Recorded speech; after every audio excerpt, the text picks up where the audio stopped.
এই যে মনুষ্য জন্ম, এই জন্মটা এরপরে হবে কি হবে না কোনো সার্টিফিকেট নেই। আপনি, আমি, আমরা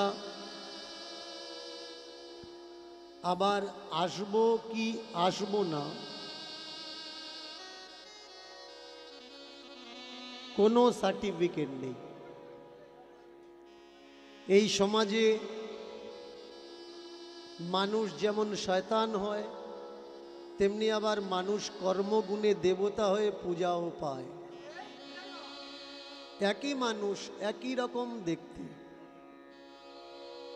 কেউ মানুষের ঘৃণা কুড়াচ্ছে, আবার কেউ বা মানুষ তাকে পূজা করছে। এটা কিসের জন্যে? তার কর্মরহিত, কর্মের জন্যে। আমাদের প্রত্যেক জায়গায় বলা থাকে যে বাবা ক্যামেরা লাগাবে না, কেমন? এটা সবাই জানে, আর যারা ক্যামেরা লাগিয়েছে তারাও জানে আমরা কাউকে বসতে দিই না, তবুও লাগিয়েছে, তারা এসছে দূর থেকে। এদের না বসতে দেওয়ার পিছনে কারণ আছে। কারণ ক্যামেরা হচ্ছে থার্ড আইজ, 3 নাম্বার চোখ। যেটা আমাদের সাধারণ চোখে ধরা পড়ে না, সেটা ক্যামেরার চোখে ধরা পড়ে। আর এই ক্যামেরার পিছনে একজন ব্যক্তি দাঁড়িয়ে থাকে, তাকে ক্যামেরাম্যান বলা হয়। এই ক্যামেরাম্যান ইচ্ছা করলে পুরো পৃথিবীর হোল পাল্টে দিতে পারে। কিন্তু যেসব ইউটিউবাররা এখন উঠেছে, এরা চাচ্ছে না যে মানুষ সত্যিটা জানুক, এর জন্য এদের বসতে দিই না। বেকার বসতে দিয়ে লাভ কি? যেমন কিছু কিছু মিডিয়া আছে, তারা গোলামি করছে এখন, তেমনি গোলামি করলে তো হবে না। ক্যামেরার পিছনে ক্যামেরা যে ধরে আছে সে স্বাধীন চেতা, তার নিউট্রাল থাকার দরকার, ফ্রি থাকার দরকার। আমি তোমাদেরকে বলবো, যে মেসেজটা দিলে মানুষ সৎপথে চলবে, তার জীবন সহজ হবে, সেইটুকু দাও। খালি খালি দীনকৃষ্ণ ঠাকুরকে দোষ দিয়ে ভিউজ ইনকাম কামানোর জন্যে কেটে একটা খারাপ পয়েন্ট ছাড়লাম, এটা উচিত না। আজকের কিছু মানুষ দীনকৃষ্ণ ঠাকুরকে গালাগালি করে, শুধু তাকে নয়, তার বাম্মা তুলেও গালাগালি করে। কিন্তু এরকম কোনো মর্দানগি হিম্মতওয়ালা মানুষ আমি এখনো পাইনি যে আমার সঙ্গে বসে শাস্ত্র নিয়ে আলোচনা করবে। এটাই বড় নরমের জায়গা, বড় ভাবার জায়গা। বড় বড় কীর্তনিয়া আছে যারা আমার নামে পিছনে নিন্দা করে, কিন্তু আমার নাম শুনলে প্যান্টে পেশাব করে ফেলে। ও আছে, যাব না কেন ভাই? আসবে না। আমি যদি খারাপ বলে থাকি তো সেখানে তো তোমাদের থাকার দরকার, তোমাদের সেখানে থেকে মানুষকে বুঝিয়ে দেওয়ার দরকার যে দীনকৃষ্ণ ঠাকুর তুমি এইটা ভুল কথা বলেছ, এটা ঠিক না। কিছুদিন আগে আপনাদের এই এরিয়ার একটা ইউটিউবার একটা ভিডিও কাট করে ছেড়েছিল, কৃষ্ণ ভগবান না কৃষ্ণ অসুর। ভালো করে মন দিয়ে শুনবেন। এর জন্য আমি বলি যে সমস্যা থাকলে আসরে এসো। 5 মিনিট কোনো ভিডিও দেখে কখনো বিচার করা যায় না। যেমন 1 কড়া খিচুড়ি রাঁধতে গেলে 75 থেকে 80 গ্রাম ঝালের গুঁড়ো আমরা দিই 1 কড়া খিচুড়ির উপরে, তাহলে ওই ঝালটা কিন্তু কারোর মুখে লাগে না। আর যদি 1 কড়া খিচুড়ির পুরো 75 থেকে 80 গ্রামের ঝালের গুঁড়োটা একজনকে খাওয়ানো হয়, তার তো ঝাল লাগবেই লাগবে। এর জন্য সমস্যা এই জায়গায়, পুরো কীর্তন শুনে আপনাকে বিচার করতে হবে যে দীনকৃষ্ণ ঠাকুর যে কথা বলল ওটা মিথ্যে কথা না ওটা ভুল কথা, ওটা শোনার দরকার আছে নাকি শোনার দরকার নেই, এটাকে জানা লাগবে। তাহলে আমরা আজকের প্রথম থেকে আরম্ভ করব মহাপ্রভু এবং ভগবান শ্রীকৃষ্ণের প্রেক্ষাপট। যিনি কৃষ্ণকে, আমরা যারা আজকের এই হরিবাসরে এসে বসেছি লাখো ভক্ত, কৃষ্ণের বায়োডাটা জিজ্ঞাসা করুন, অনেকে বলতে পারবে না। কৃষ্ণকে সে জানে কোত্থেকে? এক তো টিভি সিরিয়াল, নাটক, যাত্রাপালা, আর একটা মহাভারত, আর যারা গুরুমুখী হয়েছে তারা জানে ভাগবতের প্রেক্ষাপট কৃষ্ণ চরিত্র। এছাড়া কৃষ্ণকে এরা জানে না। কিন্তু এই ভাগবত মহাভারত এর পিছনেও একটা কৃষ্ণ চরিত্র আছে। সেটা কার? বঙ্কিমের কৃষ্ণ, শরৎচন্দ্রের কৃষ্ণ, রবীন্দ্রনাথের কৃষ্ণ। আমি বারবার বলি যে ভাই পড়াশুনো করো, যদি পড়াশুনো নাই বা করো, যে বইয়ের নামগুলো অন্তত বলি সেই বইগুলো পড়ে দেখো দীনকৃষ্ণ ঠাকুর ঠিক কথা বলছে না দীনকৃষ্ণ ঠাকুর ভুল কথা বলছে। বর্তমান যে মাসটা চলছে এই মাস মহাভারত পাঠ করার মাস, তাই তো? মহাভারত পাঠ করার মাস। আজকের পয়লা, গতকাল শেষ হয়েছে।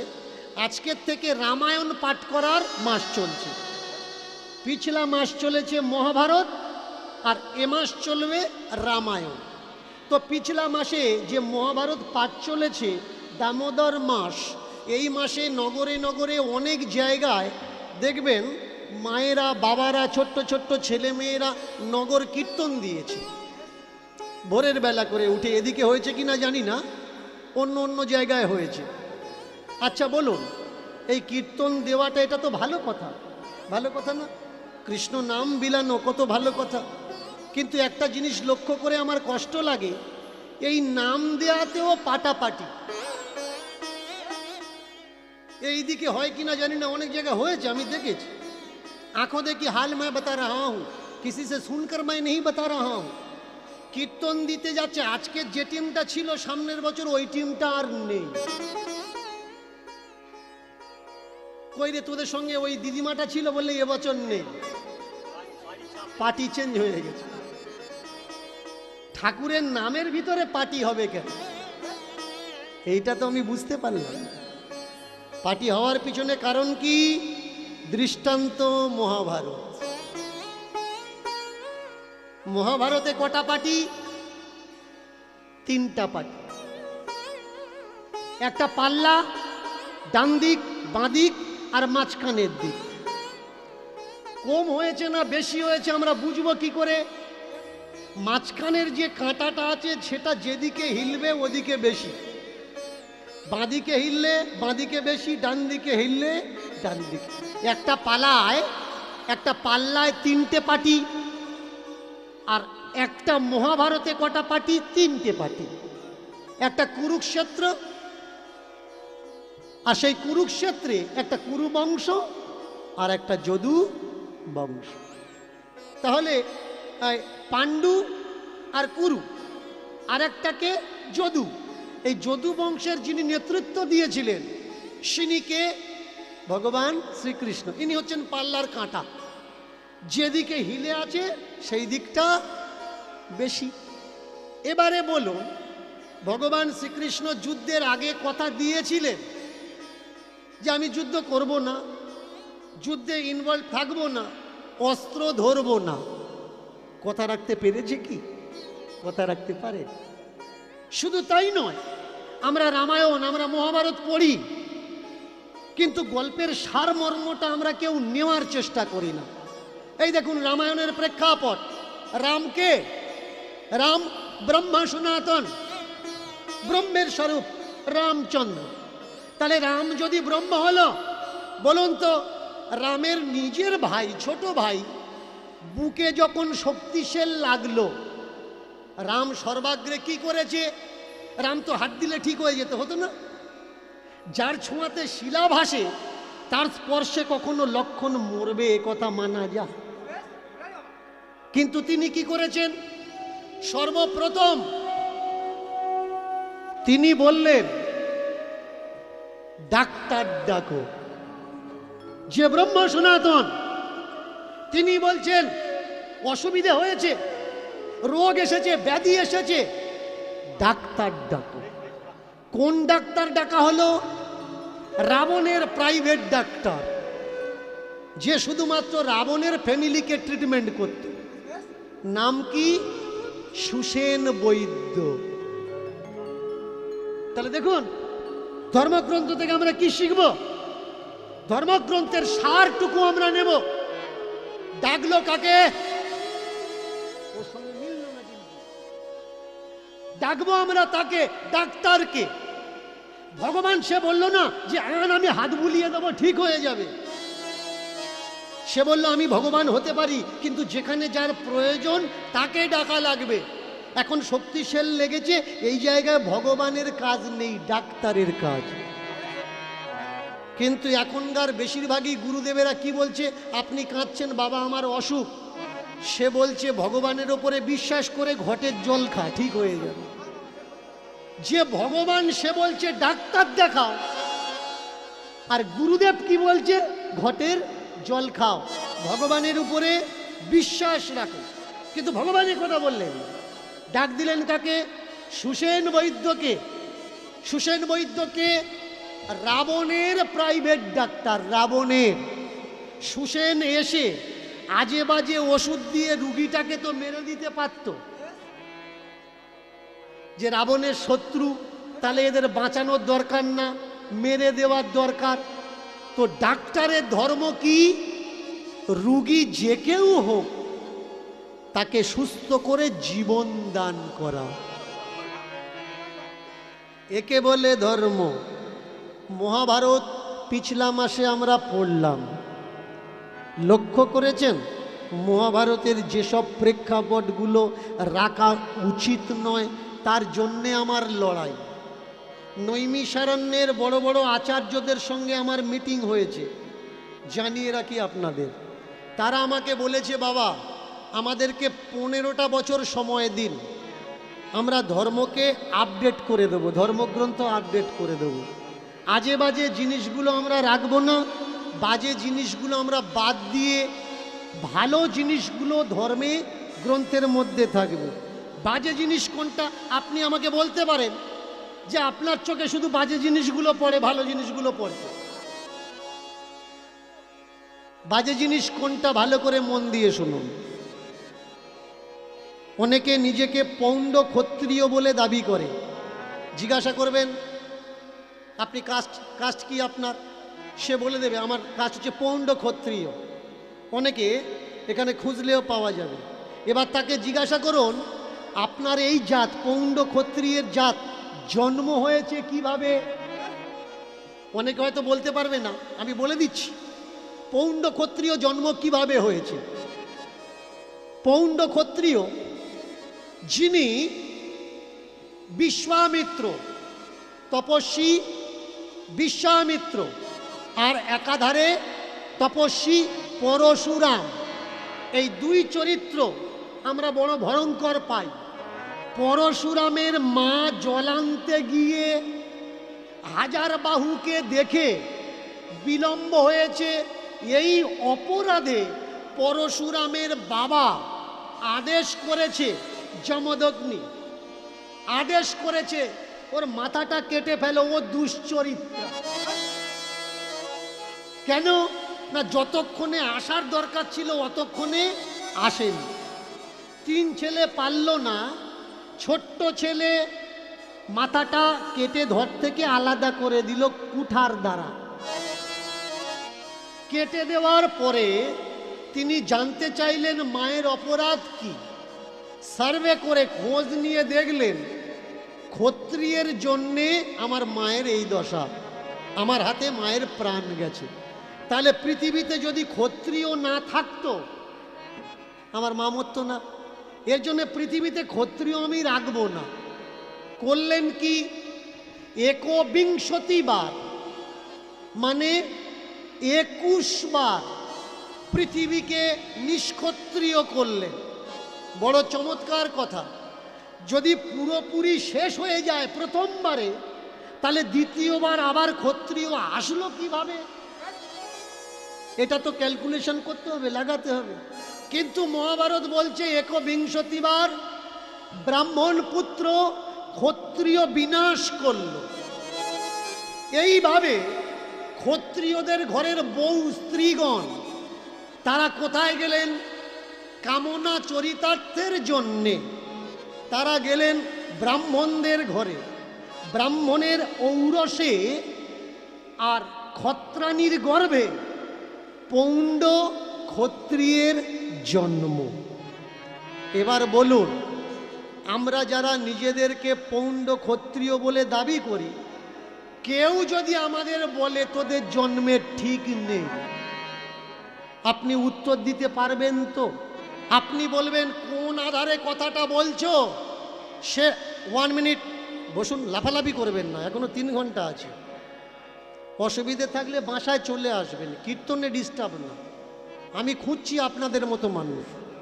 বসুন, চুপচাপ বসুন। এবারে শুনুন, তাহলে ব্রাহ্মণদের ঔরসে ক্ষত্রাণীর গর্ভে কার জন্ম? পৌণ্ড ক্ষত্রিয়। বলুন, এইসব কথা লেখার, এইসব ফাজলামো লেখার কোনো দরকার ছিল? শুধু তাই না, সব থেকে বড় দায় কার ওপরে লাগানো হলো? যারা দোকান করে চুল কাটে, এদেরকে কি বলা হয়? নাই বা প্রামাণিক। তো এই প্রামাণিকের জন্ম কোত্থেকে হয়েছে? প্রামাণিককে জিজ্ঞেস করবেন, বলতে পারবে না। আমি বলে দিচ্ছি, ধর্ম সংজ্ঞা গ্রন্থ দেখে নেবেন। ধর্ম সংজ্ঞা, ধর্ম বিশ্লেষণ, দুটো গ্রন্থ। সেখানে কি বলা হচ্ছে? বৈশ্যের স্ত্রীর গর্ভে ব্রাহ্মণের ঔরসে প্রামাণিকের জন্ম। যত জন্ম কারা দিচ্ছে? ব্রাহ্মণে জন্ম দিচ্ছে। আর এরা ইনকাম করছে না, তোমার হাঁড়ির চাল দিয়ে এদের সংসার চলছে। দেখেছেন এই ধর্মগ্রন্থ কি ধর্মগ্রন্থ? কাদের ধর্মগ্রন্থ? ধর্মগ্রন্থ কি হওয়ার দরকার? ধর্মগ্রন্থ মানে কি? ধ র ম, ধ র ম, ছটে শান্তির আর এক নামই হলো ধর্ম। আজকের আমার ভিডিওর নিচে কমেন্টগুলো পড়বেন। মুখার্জি, চ্যাটার্জি, চক্রবর্তী, ব্যানার্জি, বন্দ্যোপাধ্যায় আর দাস, এরা কারা? বৈষ্ণব সম্প্রদায় কিছু, আর কিছু ব্রাহ্মণ সম্প্রদায়। তারা নোংরা নোংরা ভাষায় গালাগালি করছে। আমি তো কাউকে গালাগালি করছি না। আমার বাম্মা তুলে গালাগালি, আমি কাউকে গালাগালি করছি না। আমি কি করছি? আমি একটা কাজ করেছি, আপনাদের ঘরের নিভে যাওয়া প্রদীপগুলো তেল দিয়ে জ্বালিয়ে দিয়েছি। আজকের এই ভিড় কিসের জন্য জানেন? চেতনা জেগে উঠেছে। আর এই অবদানটা কার? চৈতন্যের অবদান। এটা দীনকৃষ্ণ ঠাকুরের অবদান নয়। এই একই চেতনা দিতে চেয়েছিলেন কে? আমার মহাপ্রভু। কেন মহাপ্রভুর পিছনে ভিড় ছিল? তিনি কৃষ্ণ বলে না, কৃষ্ণের মাধ্যম দিয়ে তিনি সমাজকে জাগাতে চেয়েছিলেন। কৃষ্ণকে দিয়ে তিনি দেখলেন সব থেকে অন্ধকার কোন জায়গায়? সব থেকে অন্ধকার সেই জায়গায় যে জায়গায় আলোটা জ্বলছে। মহাপ্রভু তো অন্য পথ বেছে নিতে পারতেন। অনেকে আমায় বলে, আপনি কীর্তনের আসরে এই কথাগুলো বলছেন কেন? আপনি স্টেজ করে বাজারে দাঁড়িয়ে রাজনীতির নেতাদের মতো দাঁড়িয়ে বলুন না, কীর্তনের আসরে বলছেন কেন? আমার ধর্ম অন্ধকারে কেন? এই ধর্মের জন্য। আপনারা গলা ভারী করেছেন, শরীর দাঁড়িয়েছেন, কিসের জন্যে? ধর্মের জন্য। ধর্ম যদি না থাকতো আপনার গলায় কেউ মালা পরাতে পারত না। আর আপনি মালাটা কেন পরেছেন? এই ধর্মের ঠিকাদাররা বলছে মালা থাকলে নাকি মাথায় বাজ পড়বে না। আমি নাম ধরে বলে দিতে পারি কারা কারা এই কথা বলছে। বাজ কি? বাজ হচ্ছে একটা ইলেকট্রোম্যাগনেটিয়াম, ইলেকট্রোফ্রিকোয়েন্স। বাজ সাইকেলেরও ভোল্ট, লাখো ভোল্ট, ইলেকট্রিক, এছাড়া আর কিচ্ছু নয়। আপনি যদি মনে করেন হ্যাঁ সত্যি তুলসীর মালা গলায় থাকলে মাথায় বাজ পড়বে না, আপনি সোজা চলে যান, তুলসীর মালা গলায় আছে আর ইলেকট্রিক বোর্ডের মধ্যে হাত ঢুকিয়ে দিন, 220 ভোল্ট ঝটকা মারে কি দেখুন। যদি ঝটকা মারে মানে ওর কথা মিথ্যে, আর যদি ঝটকা না মারে হাই ভোল্টেজে হাত দেবেন, দিয়ে বলবেন দেখো গলায় মালা আছে, আমার ইলেকট্রিকে ধরছে না। না ভাই, দ্রব্য বস্তু সে তার গুণ দেখাবে, তোমার গলায় মালা থাক বা না। তুমি মুসলিম দাড়ি টুপি নিয়ে ইলেকট্রিকে হাত দাও না, দেখো না ধরে কিনা। ও দিয়ে ইলেকট্রিক জানে না তুমি কোন ধর্মের মানুষ, কোন সম্প্রদায়ের মানুষ। ঝাল সে জানে না তুমি কোন সম্প্রদায়ের মানুষ। বস্তু দ্রব্য এ তার গুণ দেখাবেই দেখাবে। এ চেতনা কে এনে দিয়েছে? আমার মহাপ্রভু এনে দিয়েছে। ইতিহাস ঘেঁটে দেখবেন। আমাকে অনেকে বলে চৈতন্যকে জানতে গেলে কোন কোন বইগুলো পড়বো একটু বলে দিন। যারা সত্য চৈতন্যকে খোঁজ করছেন লিখে রাখুন, চৈতন্য অ্যান্ড হিজ এজ বইটা পড়বেন। মহাপ্রভু মৃত্যুর রহস্য সন্ধানে পড়ে দেখে নেবেন। পড়বেন শৈবাল মিত্রের লেখা গোরা গ্রন্থ, পড়বেন জয়দেবের লেখা, জয়দেব বন্দ্যোপাধ্যায়ের লেখা কাহা গেলে তোমা পাই, পড়ে নেবেন নিখোঁজ গোরা, পড়ে নেবেন উড়িষ্যার অন্ধকার, পড়ে নেবেন হিস্ট্রি অফ উড়িষ্যা। 5-7খানা বইয়ের নাম বললাম, তাহলে আপনার ভিতরে আর প্রশ্ন থাকবে না সত্য চৈতন্য কোনটা আর কাল্পনিক চৈতন্য কোনটা। মহাপ্রভুর পার্ষদ যারা, তারা বলছে মহাপ্রভু সন্ন্যাস নিতে চায়নি, মহাপ্রভুর মার বউ দুজনে মিলে মহাপ্রভুকে সন্ন্যাসী হতে বাধ্য করেছে। কেন? তা না হলে মহাপ্রভুর সম্প্রদায়ের মানুষ, তাদের ভিতরে একটা মতবাদ শুরু হয়েছে। মতবাদটা কি? মহাপ্রভু বলছে পূজা করা লাগবে না। ভালো করে শুনবেন, মতবাদটা কোথায়? মহাপ্রভু বলছে পুজো করা লাগবে না, মহাপ্রভু বলছে যজ্ঞ করা লাগবে না। যারা মহাপ্রভুর মতপথ অনুগামী, এরা কি করে? পূজা করে? কোনো দেবী দেবতার পূজা করে না। কেন? এ মহাপ্রভুর নির্দেশ, মহাপ্রভুর কারোর পূজা করা লাগবে না। কোনো হোম যজ্ঞ তপস্যা সাধনা কিচ্ছু করা লাগবে না। কি করবে? শুধু দুটো বাহু তুলে যেখানেই থাকো না কেন, যে অবস্থায় থাকো, যদি আনন্দে থাকো কৃষ্ণ বলবে আনন্দে, আর যদি দুঃখে থাকো কৃষ্ণ বলবে কেঁদে কেঁদে।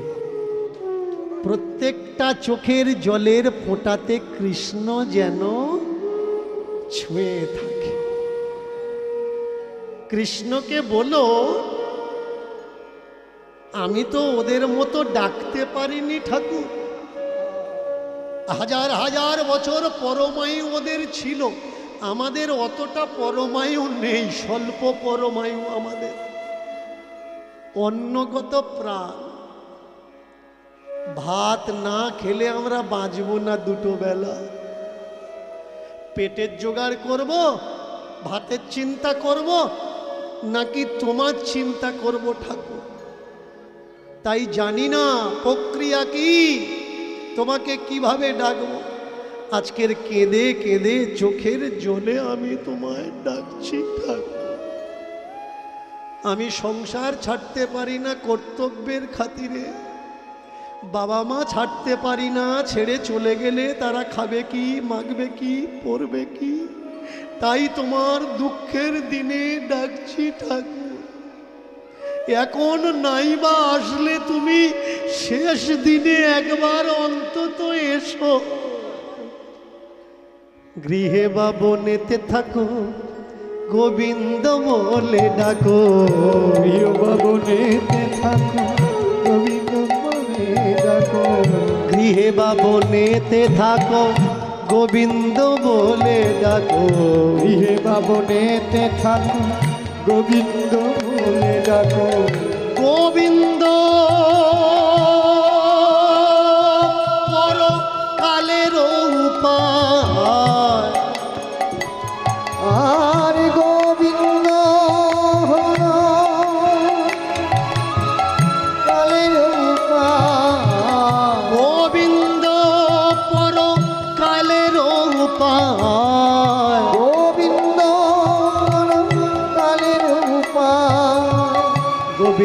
যদি কৃপা করে ইষ্ট তারি ধরে। গোবিন্দ আর গোবিন্দ যদি কৃপা করে কৃষ্ণ তারি ধরে। গোবিন্দ যদি কৃপা করে ইষ্ট তারে ধরে। গোবিন্দ যদি কৃপা করে কৃষ্ণ তারি ধরে। গোবিন্দ বিনা গতি নাহি আর, কৃষ্ণ